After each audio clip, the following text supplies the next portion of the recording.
Have you ever been part of a group discussion and where you did not feel comfortable in sharing your perspective on the topic being discussed and ultimately agreed with all of the other group members? If you have ever experienced this in the workplace, then I am here to tell you that you have actively engaged in what is called groupthink. So today we are going to talk about groupthink, why it presents issues in the workplace, but most importantly, how to avoid it. So you're probably wondering, why do I need to know what groupthink is? What are the benefits of me understanding groupthink? Understanding groupthink will help you avoid it in the workplace. Having the knowledge of what groupthink is will not only allow you, but the members of your group to have enriching and effective conversations. Additionally, it will allow you and every member of your group to feel like their voices are being heard throughout those discussions. So it is fundamental to be able to recognize when groupthink is occurring in the workplace, learn different ways on how to avoid it, and what are some of those best practices that we can implement should groupthink pose an issue to true team collaboration. So let's begin by first discussing what is groupthink. Groupthink can be defined as having the opportunity to present your ideas, solutions, suggestions, opinions, but ultimately choosing not to. After not choosing to participate, ultimately agreeing with what the group agreed upon. Groupthink is more common than you think in the workplace. It happens all the time. In fact, Hennison and Hennison 2017 stated that group members will not always agree on the best course for an organization to pursue. To achieve their preferred solution, group members will sometimes influence other members of the group. What do they mean by this? Well, let's say you're part of a group discussion and they just want to reach consensus. Some group members might influence you to agree with what they proposed. So think about a time you were part of a group discussion and the people you were working with were employees who have more tenure than you. You might have felt compelled to agree with what they proposed because you didn't want to have an opposing opinion, even if you really did. This poses a problem in the workplace because maybe your ideas would have added value to the discussion, but the effects of groupthink kept you from sharing those ideas.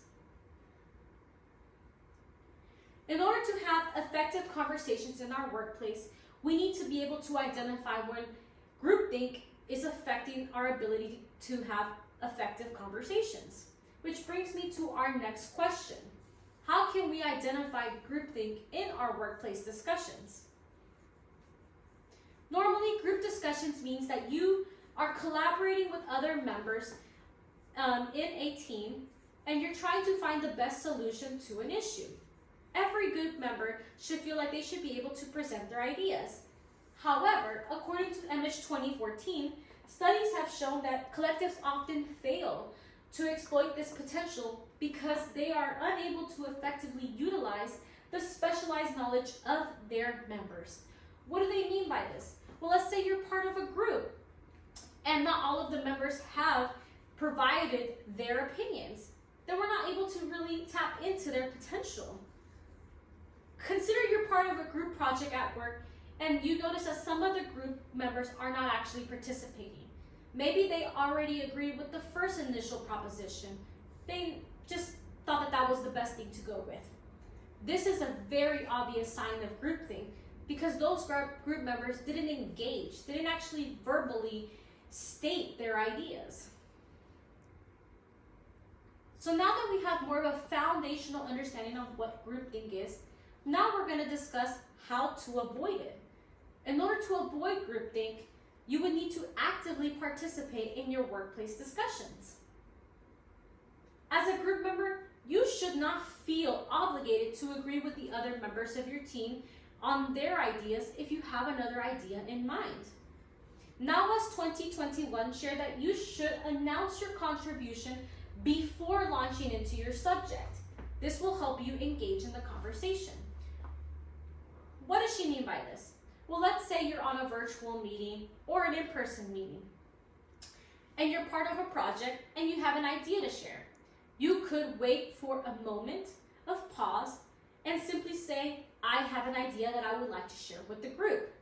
This will open the floor for the other members to hear your propositions.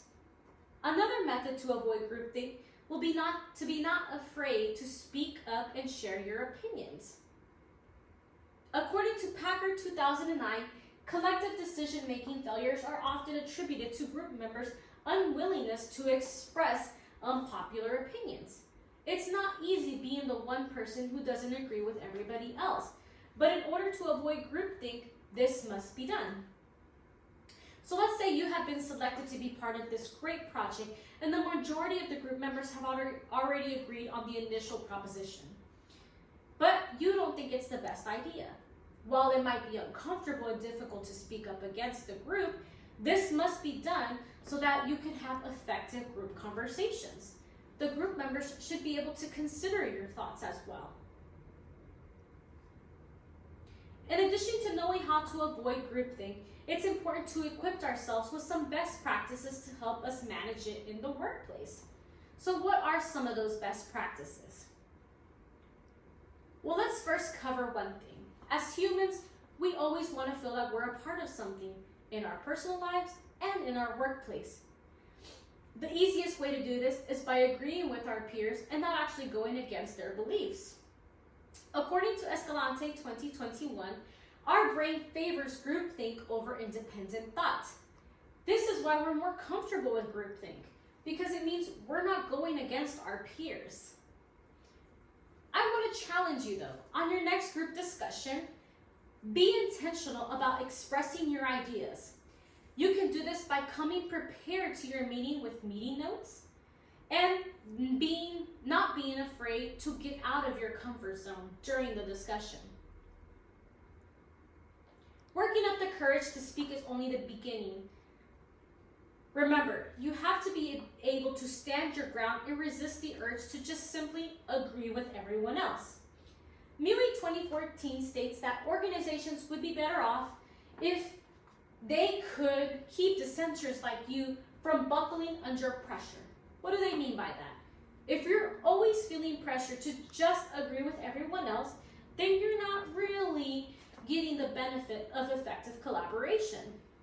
As an employee, you may be asked multiple times to share your perspective during group discussions.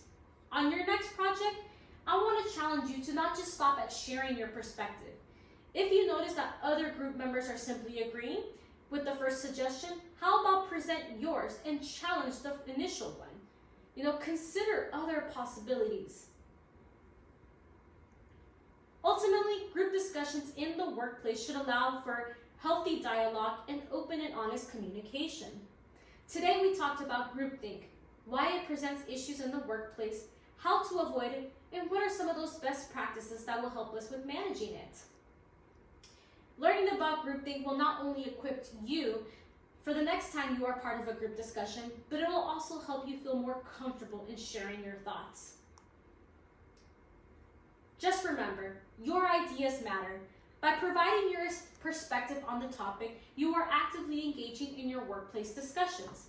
You never know, you might be surprised on how your group members react to your propositions, even if they are different from theirs. Regardless, remember, don't settle with the group's initial discussion.